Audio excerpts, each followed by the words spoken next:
what if you, like, if you want to go to a specific situation and maybe it's a long time ago, or maybe, I don't know, maybe I just don't remember very well what happened exactly. Um, but I'm invited to relive the situation, right? Doing the work. So how to solve that? That happens, yes. You start thinking about early childhood kinds of situations. I don't remember exactly. I don't always remember all the details, or it's become kind of foggy over time. It can happen from something last week or last month also.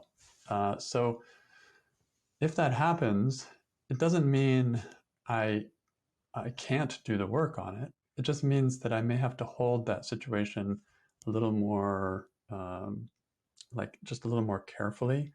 And what I mean by that is you may have to just land on a version of that situation. It doesn't have to be the version, it doesn't have to be what absolutely happened, but close enough, something like that kind of happened.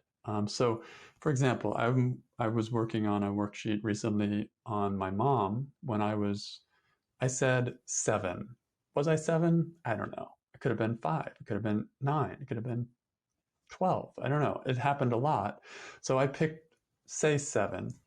And she would, when her mother would call, my grandmother would call, she would answer the phone and go, hi, like really high, like really high tone of voice and super enthusiastic. And we used to make fun of her because we thought she was fake. And so I don't remember exactly what the situation was. Was it at dinner? Was it at lunch?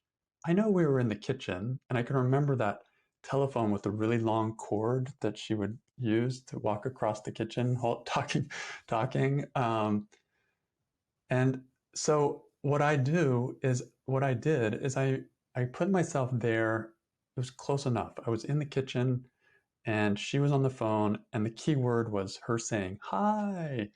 And I know we were at a meal, and I remember more or less where I was sitting. That's good enough. It's close enough.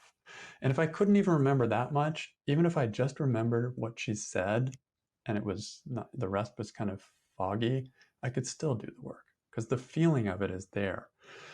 So what I sometimes do is if it's not 100% clear, I'll just almost like set the stage a little bit, imagine what it was like, almost recreate it a little bit as if it's a version of what could have happened, but keeping true to the feeling of what was going on.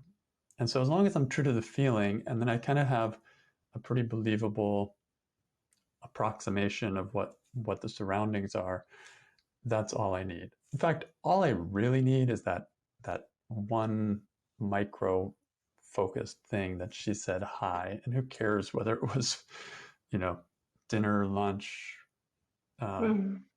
other people around, not. That's the core of it.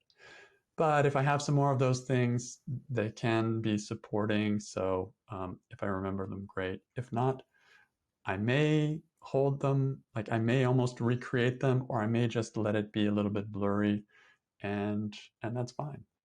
So it's kind of like when I've done the work on dreams before, and sometimes you don't remember the dream very well, but you remember that stressful feeling. And so I'll do the work on my closest approximation of what that situation was, without worrying about whether it got it perfectly or not. It still works.